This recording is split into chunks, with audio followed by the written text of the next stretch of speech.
Samsung, proud sponsor of Tech Busters.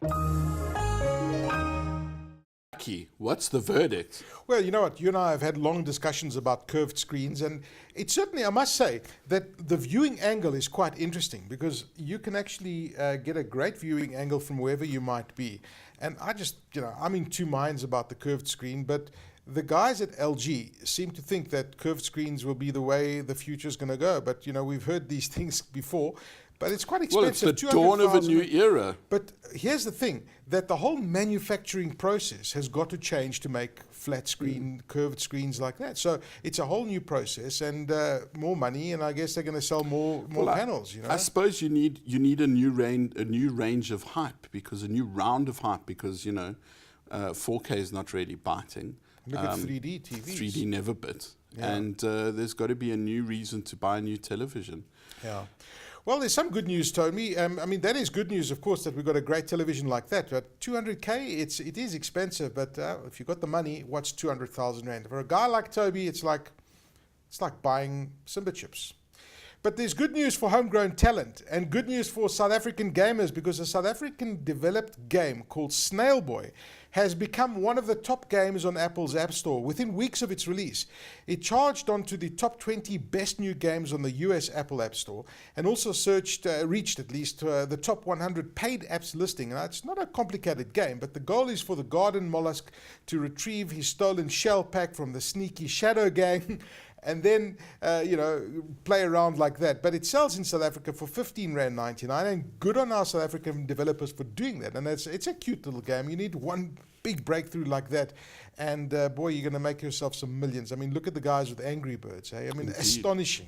Indeed, everyone forgets that Angry Birds was the 50-second game that Rovio made. Yes. So they've really cut their teeth. So this kind of thing is heartening for the developers of Snail Boy, but also for all South Africans, because so often people don't get any kind of success or any kind of recognition, and this is just great. It's like you're not slaving away in a smoky, coffee-filled room. But what's also cool, Toby, I think that the Apple ecosystem is maturing in South Africa as well. We see now. I was in Pick n Pay the other day, and I see they're selling iTunes stores, app vouchers.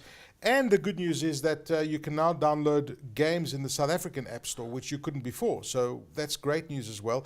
And you're slowly starting to see a lot more content. And we're going to be like the US App Store that's going to have everything, for example. I still think the TV stuff and the movies are still limited. Series not here yet, but, it's moving very quickly. That's a global copyright issue. But yes. I agree with you. It's a normalizing. It's like there was such an outcry because the iStore wasn't available, then this was available, but that wasn't, and blah, blah, blah.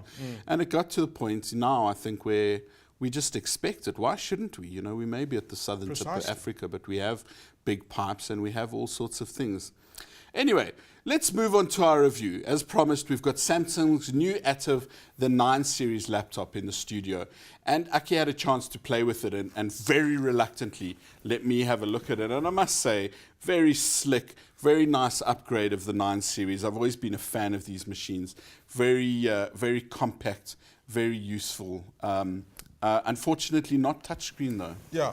But if you hit that button over there, it'll take the episode. But isn't the build quality magnificent? Yeah, they've really got it right this generation. I just love the design and the styling of it. It's really beautifully designed, and it's incredibly light. And it's using the latest processing power. It's using Windows 8 on it, and from a work point of view, it really is a very, very slick device. There isn't a touchscreen on this, unfortunately, and I think that Windows 8 really needs touchscreen. I don't, I've never been convinced by it. I am a keyboard user. When you're on the keyboard and you're on the mouse and you're working, that's where your focus is. To suddenly move that and do that, which is why I like a touchpad on a computer, because you just move your thumb and it's there. It's an ergonomic thing. So I don't think it's bad. I think the build quality, as you said, is fantastic. I notice it's in a kind of metrosexual blue hue that would make you very happy. Metrosexual Axter. What I quite like is that it's a small detail, but the ports show you that it's USB 3, and I quite like to see that little blue strip, because it just means you're getting significantly fast data transfer, everything you'd expect, power, HDMI, Ethernet, more USB on the side. I'm quite fond of the little flap for the SD card. Yes. Very clever ergonomics, very clever design. And I think there's definitely a place for a decent high-end Ultrabook that people can use instead of a MacBook Air. Somebody was asking me this question this week alone, like, where do I get a nice laptop that isn't a MacBook Air? And I said to them, the 9 series from Samsung remains my favorite machine. I think the build quality, we can't stress enough. I think the previous one was a little clunky, to say that.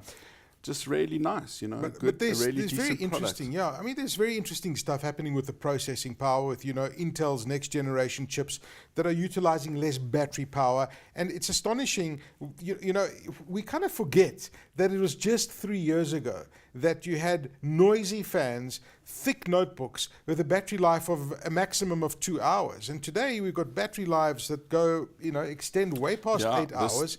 And you've got this ultra portability. I mean, this is lighter than a book. It's incredible. It's beautiful. I know that what you think of a book is a magazine, but actually I'm a real reader. One of the features that I did like that I think we should point out is, I think they call it screen share. Yes. What's its name? And it's a great way of sharing what you've got on your phone. Side sync, yes. And it's a great way of sharing what you've got on your phone with this, and vice versa. Very clever integration with the whole operating system, I think, very well. And the battery life, that's just fantastic. It's an impressive device. I must say, we impressed us. Good screen quality, great components, and as we said, the design is amazing. Now, in other news, Tobes, interesting stuff that we've heard this week. I mean, there's so many different releases, but I mean, how are Nokia's devices? Anybody that thought that Nokia was out of the game and was in trouble and Microsoft did the wrong thing by buying Nokia are seriously wrong, because Nokia is back with a bang. When you look at the devices that they launched last week in Abu Dhabi, I'm excited for them. Indeed. And that's where we'll leave it for this week. But if you want to know anything, or you want to get anything reviewed, or you'd just like to give us your thoughts on something, please email us. The address is techbusters@abn360.com. And if email is a little bit too old school for you, then you can get us on Twitter. You can tell Toby anything you like. He's at Shapshack, and you can ask me anything. I'm at Aki Anastasio, and you've been watching at CNBC Africa, #TechBusters. Same time next week, Tobes? Not if I see you first.